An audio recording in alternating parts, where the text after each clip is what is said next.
nouvelle étoile montante du genre shonen, amoureux du 7e art, maître de la mise en scène, génie incontesté, tant de qualificatifs affublés ces dernières années au mangaka Tatsuki Fujimoto grâce à ses œuvres comme Fire Punch, Look Back, Goodbye Eri et la plus célèbre d'entre toutes, Chainsaw Man. Mais tout internet a beau l'encenser, j'ai tenu à lire ses œuvres moi-même pour me faire ma propre opinion. Et pour le coup, je ne suis pas du tout d'accord avec l'opinion publique. Et je vais vous expliquer pourquoi dans cette vidéo. Si tu es nouveau sur la chaîne, je t'invite à t'abonner pour rejoindre le temple de la critique bien salée à l'africaine, des résumés de manga underground et des sujets que tu ne trouveras nulle part ailleurs sur le YouTube Manga Game. Et oui, générique.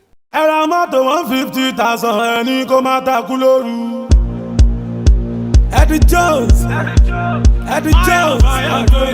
Tonight I'm ready to rock somebody. Konnichiwa minasan au Genki desu ka? J'ai découvert Tatsuki Fujimoto par son œuvre aujourd'hui cultissime Fire Punch suite à une vidéo du chef otaku qui en vantait les mérites. Et je me souviens avoir grave kiffé ma lecture à l'époque, quoique un peu déboussolé sur la fin. En premier lieu, j'aimerais vous partager mon ressenti à la fin de la lecture de la première partie de Chainsaw Man, un peu à l'opposé de mon avis sur l'adaptation animée qui est une masterclass. Le cas Chainsaw Man. Après avoir lu le dernier chapitre, je ne comprenais pas la hype que tout le monde avait autour de ce manga. J'ai eu l'impression de lire une blague. Un peu comme cette sensation bizarre que tu as quand tu viens de faire un rêve chelou, tellement les péripéties loufoques s'enchaînaient de façon décousue. Et la scène du vomi dans le restaurant, c'était la première fois de ma vie que j'ai eu la nausée en lisant un manga. Et les personnages, parlons-en. Je n'ai pas réussi à m'attacher à eux. Ils avaient l'air creux à mes yeux. En particulier le personnage principal Denji qui ne m'inspirait aucune empathie tellement il était primaire. Pareil pour Makima qui dès le départ m'a semblé antipathique. Elle m'a paru étrange, vide, toujours détachée des événements, comme si elle jouait un rôle en permanence, comme si elle n'était pas elle-même, comme si elle regardait tout le monde de haut en faisant ses bails de son côté, ce qui s'est confirmé dans la suite de l'œuvre. Sur ce point, l'anime s'en sort beaucoup mieux car il réussit à rendre les mêmes personnages plus attachants en s'attardant un peu plus sur eux. À force de suivre des vidéos explications sur la première partie, j'ai fini par comprendre pourquoi j'avais du mal avec ce manga. Chainsaw Man est trop perché pour moi en fait, même plus que Berserk. Peut-être que je suis juste con, c'est possible, mais si c'est le cas, 80% des gens qui ont lu l'œuvre le sont aussi, car je ne pense pas que plus de 20% aient compris les tenants et aboutissants de cette histoire du début à la fin. Et si la plupart des gens semblent excités à la lecture de ce manga, même s'ils n'y comprennent rien, c'est juste parce que ça les sort de ce qu'ils ont l'habitude de lire en fait. La quête initiatique du héros qui face aux difficultés se surpasse jusqu'à changer le monde finit par saouler quand tu lis la même chose pendant 5-10 ans. Alors qu'un ovni comme Chainsaw Man vient briser tous ces codes, forcément ça fait du bruit.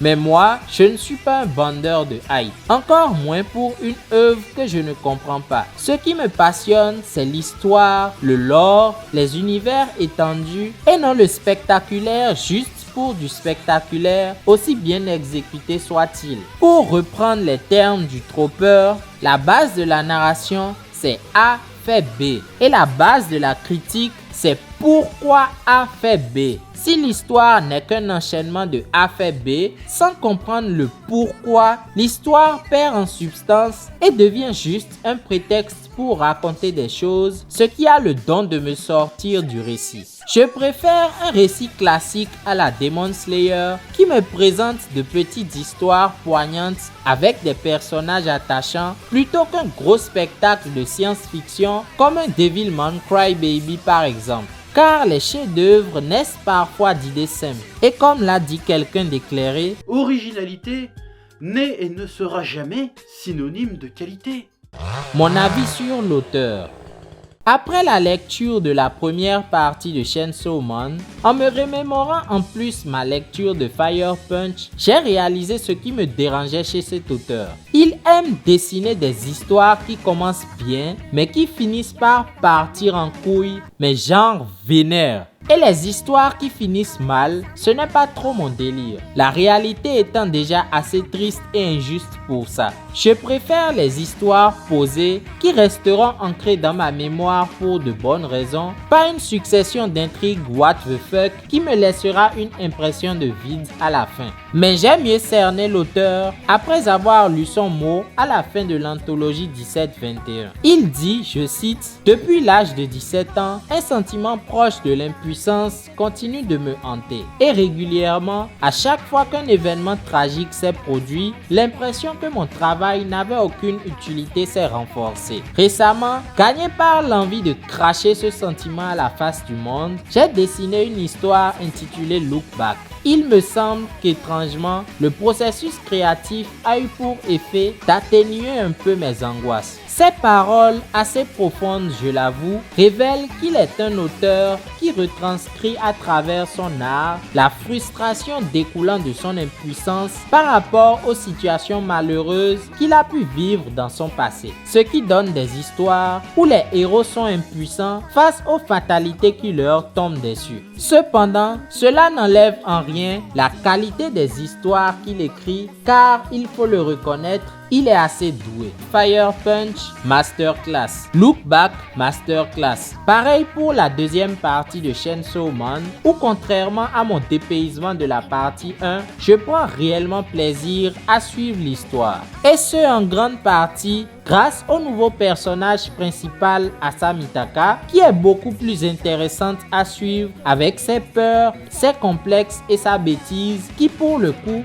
match bien avec Denji. Et s'il y a un point où Tatsuki Fujimoto est indétrônable, c'est vraiment celui de la mise en scène. Mais de quoi s'agit-il concrètement? C'est selon moi la manière de raconter une histoire, le comment. Et cela passe par les points de vue, l'agencement des cases, l'exploitation de l'espace à l'intérieur des cases, l'incrustation d'éléments hors du cadre, le positionnement du texte, le positionnement des onomatopées, le style de dessin et bien d'autres. C'est ce qui fait que si on donne le même scénario à deux auteurs ou dessinateurs différents, ils ne la raconteront pas de la même manière. Pour en revenir à Tatsuki Fujimoto, je me souviens encore du délire de la feuille de papier qui glisse sous la porte dans Look Back et qui découle sur une histoire alternative qui, mis en parallèle avec les événements réels, est vraiment émouvante. Pour le coup, c'est vraiment une idée de génie. Pareil pour le concept de Goodbye Eri qui est impensable en bande dessinée. La majorité de l'histoire est dessinée du point de vue du personnage principal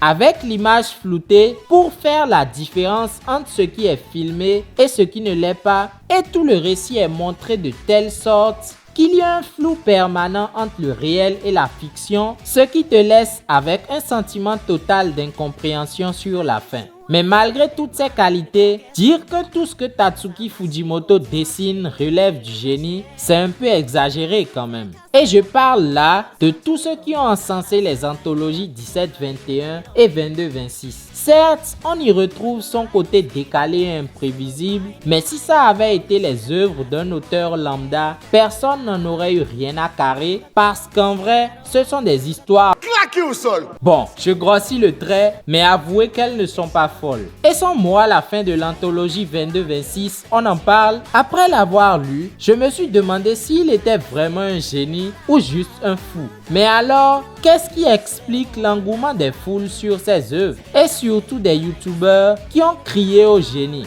En dehors du suivisme dû à l'effet de mode, ils ont été victimes de ce que j'appelle le syndrome du post de la star. C'est cet étrange phénomène qui fait que quand une célébrité poste de la merde, vous verrez des milliers de personnes venir liker et commenter. Pourtant, une personne lambda qui posterait exactement la même chose n'en aurait même pas 10. Et ceci, vous pouvez l'observer dans plein de domaines sur les réseaux sociaux comme IRL. Donc, le fait que Tatsuki Fujimoto ait créé des ovnis ne fait pas automatiquement de ses autres créations des chefs-d'œuvre. Chacune devrait être traitée individuellement. Et apprenez à vous faire vos propres avis sur ce que vous lisez pour ne pas crier au génie parce que tel ou tel l'a dit. Conclusion. Je ne m'attendais pas à avoir autant de choses à dire sur cet auteur. Bon, dans l'intro, j'ai un peu grossi le trait en disant que je n'étais pas du tout d'accord avec l'opinion publique. Mais en vrai, je trouve cet auteur surprenant à bien des égards et je respecte chacune de ses œuvres, même si je ne les aime pas forcément. J'espère qu'à travers ce long développement, vous avez compris mes quelques appréhensions par rapport à son travail. Maintenant, j'aimerais que vous me disiez en commentaire les points sur lesquels vous êtes d'accord ou pas avec moi. Et n'hésitez pas à liker et à partager pour me donner de la force. Quant à moi, je vous dis à la semaine prochaine pour une nouvelle vidéo. C'était Narobaz.